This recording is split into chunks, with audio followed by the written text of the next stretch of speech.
Recording by Moira Fogarty. The Art of War by Sun Tzu, translated by Lionel Giles. Part 3. Attack by Stratagem. Sun Tzu said, "In the practical art of war, the best thing of all is to take the enemy's country whole and intact. To shatter and destroy it is not so good. So too, it is better to recapture an army entire than to destroy it, to capture a regiment, a detachment, or a company entire than to destroy them.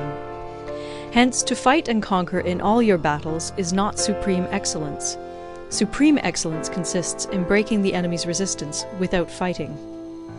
Thus, the highest form of generalship is to balk the enemy's plans.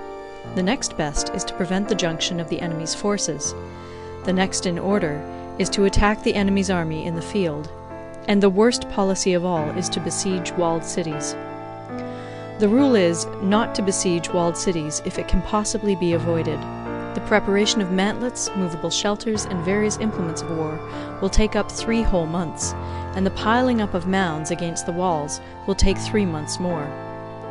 The general, unable to control his irritation, will launch his men to the assault like swarming ants, with the result that 1/3 of his men are slain, while the town still remains untaken. Such are the disastrous effects of a siege. Therefore the skillful leader subdues the enemy's troops without any fighting. He captures their cities without laying siege to them.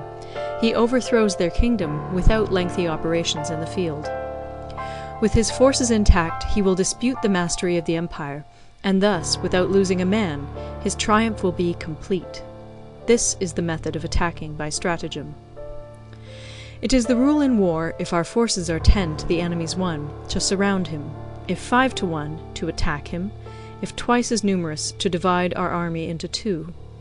If equally matched, we can offer battle; if slightly inferior in numbers, we can avoid the enemy; if quite unequal in every way, we can flee from him. Hence, though an obstinate fight may be made by a small force, in the end it must be captured by the larger force. Now the general is the bulwark of the state. If the bulwark is complete at all points, the state will be strong. If the bulwark is defective, the state will be weak. There are 3 ways in which a ruler can bring misfortune upon his army. 1. By commanding the army to advance or to retreat, being ignorant of the fact that it cannot obey. This is called hobbling the army. 2. By attempting to govern an army in the same way as he administers a kingdom, being ignorant of the conditions which obtain in an army. This causes restlessness in the soldiers' minds. 3. By employing the officers of his army without discrimination through ignorance of the military principle of adaptation to circumstances. This shakes the confidence of the soldiers. But when the army is restless and distrustful, trouble is sure to come from the other feudal princes. This is simply bringing anarchy into the army and flinging victory away. Thus we may know that there are 5 essentials for victory. 1. He will win who knows when to fight and when not to fight. 2. He will win who knows how to handle both superior and inferior forces. 3. He will win whose army is animated by the same spirit throughout all its ranks. 4. He will win who, prepared himself, waits to take the enemy unprepared. 5. He will win who has military capacity and is not interfered with by the sovereign. Hence the saying, if you know the enemy and know yourself, you need not fear the result of 100 battles. If you know yourself, but not the enemy, for every victory gained you will also suffer a defeat. If you know neither the enemy nor yourself, you will succumb in every battle. End of Part 3. Part 4. Tactical Dispositions. Sun Tzu said, "The good fighters of old first put themselves beyond the possibility of defeat, and then waited for an opportunity of defeating the enemy. To secure ourselves against defeat lies in our own hands, but the opportunity of defeating the enemy is provided by the enemy himself. Thus the good fighter is able to secure himself against defeat, but cannot make certain of defeating the enemy. Hence the saying, one may know how to conquer without being able to do it." Security against defeat implies defensive tactics. Ability to defeat the enemy means taking the offensive. Standing on the defensive indicates insufficient strength. attacking a superabundance of strength. The general who is skilled in defense hides in the most secret recesses of the earth. He who is skilled in attack flashes forth from the topmost heights of heaven.